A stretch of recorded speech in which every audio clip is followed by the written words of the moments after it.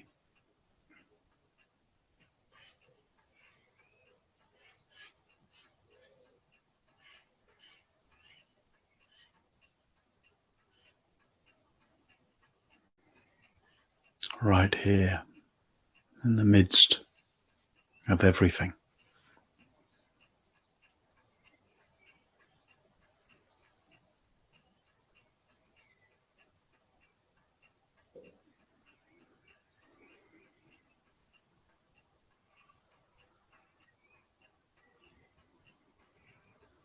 And see if your practice this morning can be one of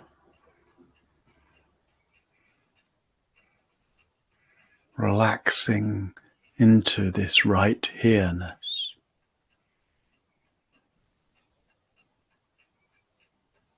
And delighting in it. Delighting in this moment's opportunity to relax.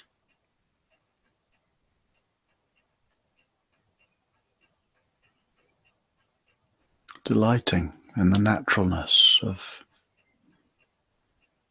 breath and body and sound and everything.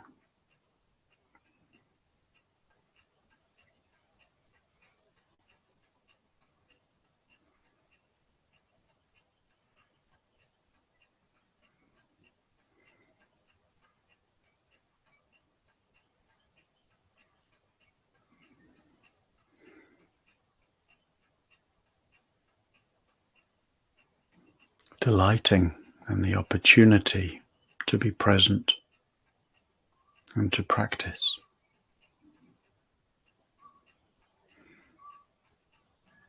Delighting in the kalyana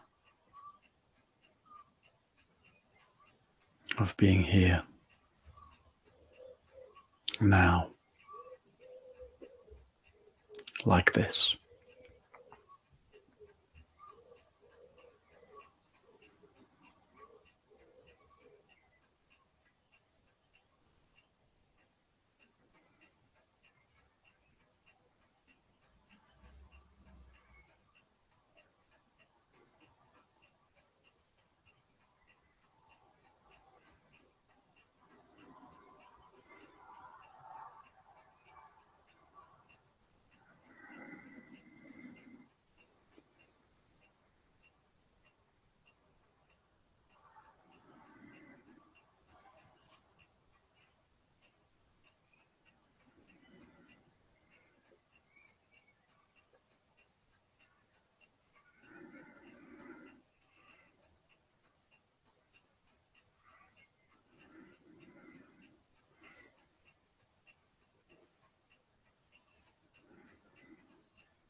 settling again and again if necessary.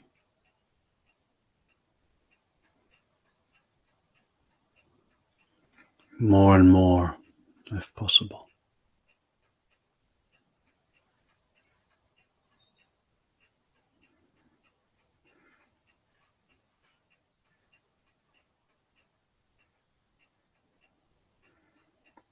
Feeling for a quality of ease,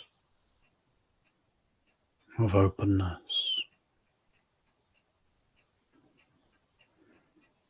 of kalyana.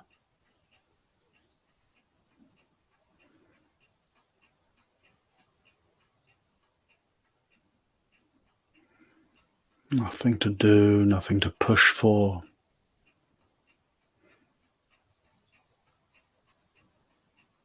Relax and be awake.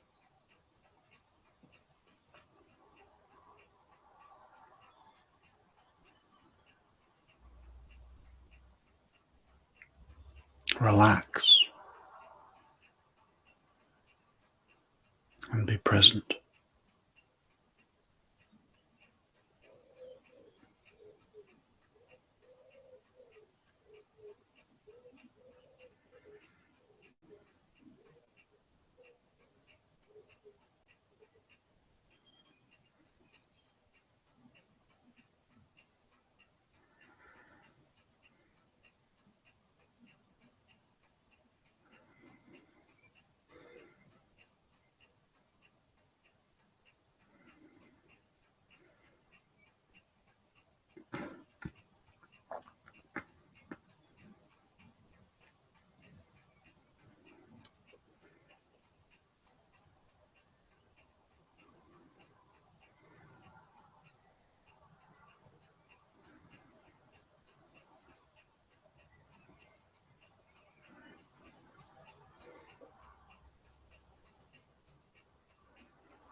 Even though there may be elements of your experience that are unpleasant right now, uncomfortable body, uncooperative mind,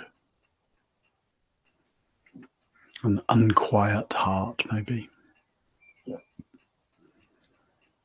See if nevertheless you can feel for that which enables you to know that it is kalyana to be here, that it's good.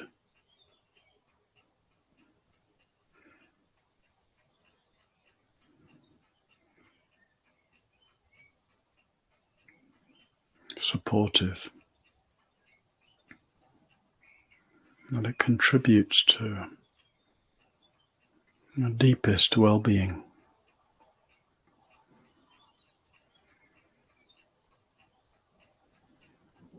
There's something inexplicably beautiful about sitting quietly, about settling one's attention, about attending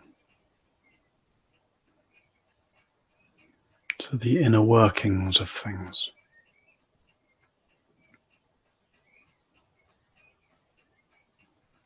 About sensing into life's immediacy.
however your experience is right now,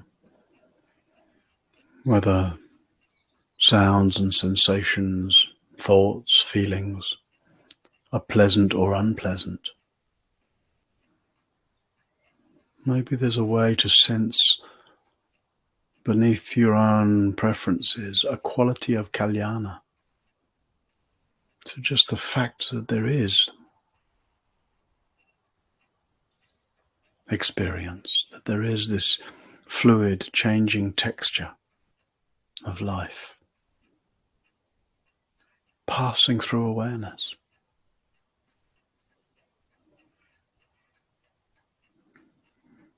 Maybe whether my experience is pleasant or unpleasant is rather secondary. To be attuning just to the miracle of experience itself.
May your practice be kalyana, uplifting, supportive, beautiful, liberating. In the beginning, kalyana in the middle, and Kalyana in the end.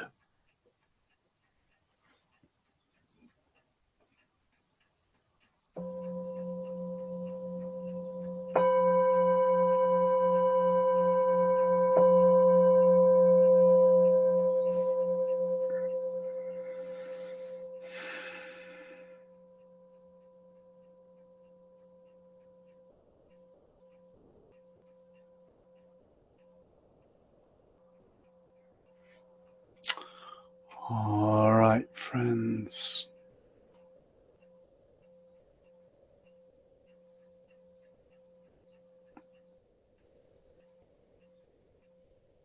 All right. Good. So that was meditation. Kalyana. Nice to sit together. And there's a little time now for questions you might have. So if there's things you'd like to explore or ask about, hey, please make good use of this opportunity. You can raise your hand with the little button down the bottom, and then you can ask me in person, come on screen. Or you can type a question in the chat box. And if you do that, please write question in caps first and then write the question. And it's easy to see it in the flow of the chat. And while questions are coming in, just let me remind you about Dana. Sangha Live puts on live freely accessible Dharma teachings at least 26 days a month. And it takes a whole team of people working hard and with a lot of skill and good heart and dedication to make that happen. And to be honest, Sangha Live is currently running at a loss since sometime last year, which obviously can't go on for very long. So we don't know really what to do about that other than to appeal to your generosity. It's Kalyana, to support that which one loves to whatever extent you're able to. And so however much or however little you might be able to offer, it makes a really important difference. And if you'd like other people to be able to benefit from practices here, if you'd like to carry on benefiting yourself, if you'd like Sangha Live to thrive and grow, and for all of the benefit that can be in that, then, no pressure, because I don't know what your situation is, but it may be that you can offer even just a few euros. And in making even a small offering, you get that sense, oh yeah, I can offer. You get to feel sufficient. You get to feel generous. You get to feel like you have resources to offer. And there's something very beautiful about that. It's Kalyana, right? Often we can feel sort of lacking and needy and like, we can see how others might have more, and then we can feel kind of diminished by that. And while that might be true, it may also be true that that actually I'd also have resources.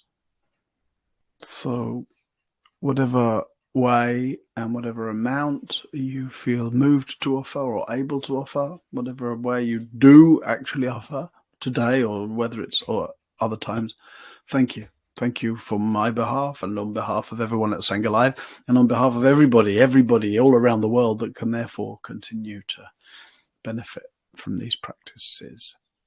And yes, it's just, you go to sangha.live/donate.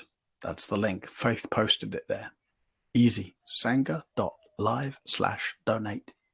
And that link is also there in the in the little email reminder you get that tells you that this session's on or about to start. The donate link is in that email somewhere. So you can also just click on that in some way. Yeah. All right. Let's have a look.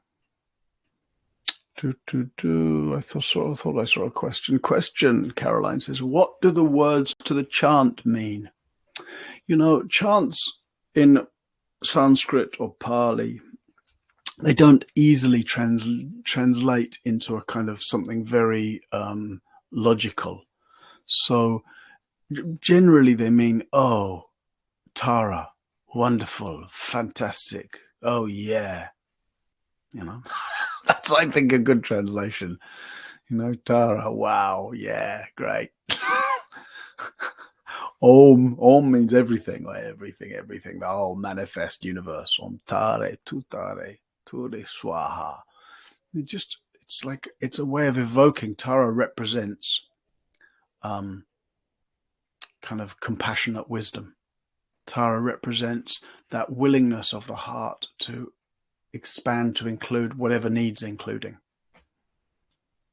Tara is seen as the mother of all Buddhas, right? In that sense, in a way of just a kind of vast, wide, feminine, kind of maternal gathering up of all wisdom and sort of having it be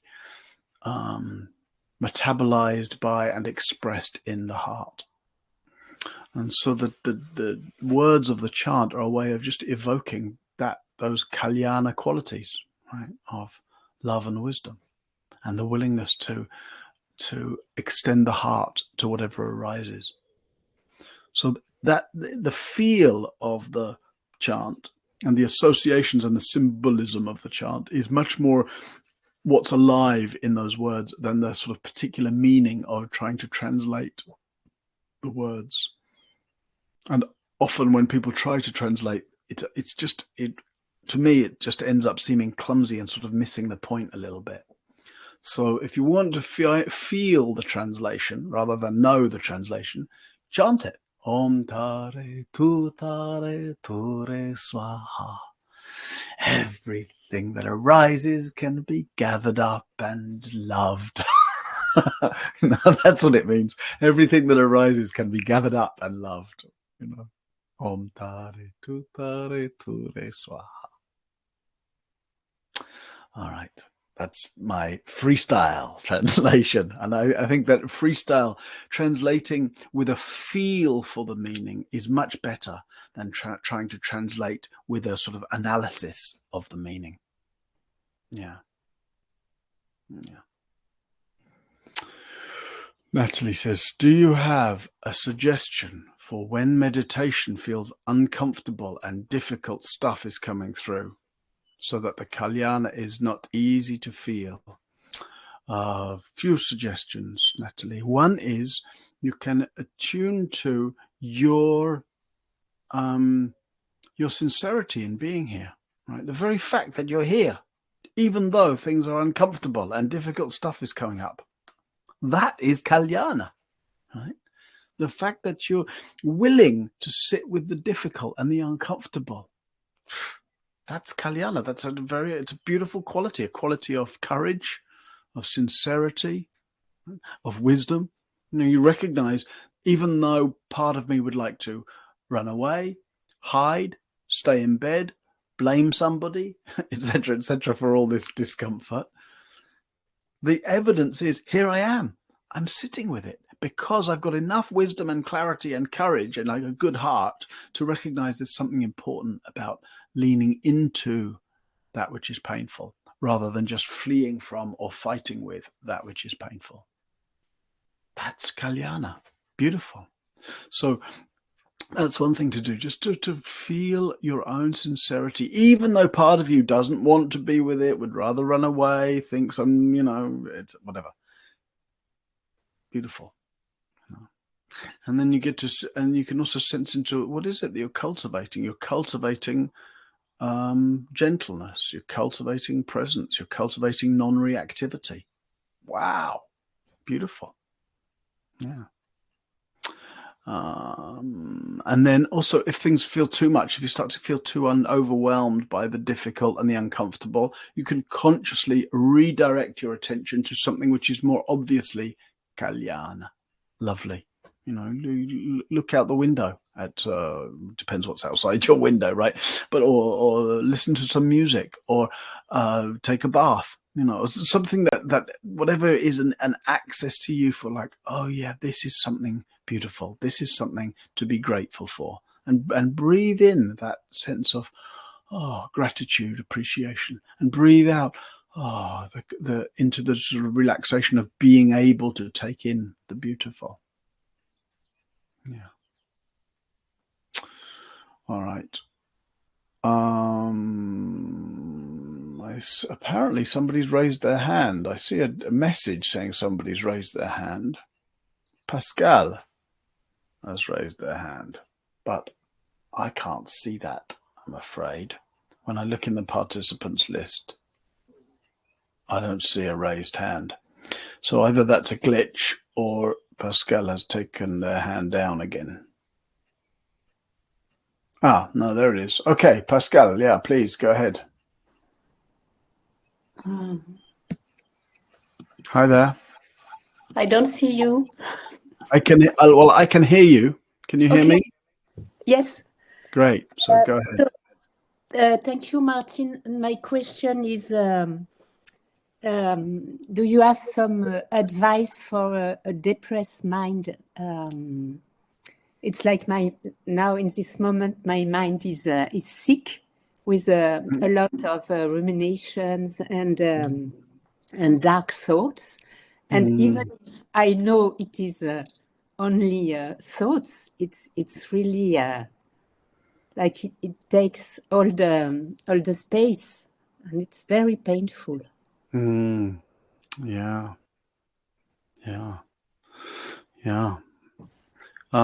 And are there life circumstances, Pascal, going along with that make sense of the difficult or dark thoughts, or does they seem to have arisen more just without change in circumstance, but more just a change in mood?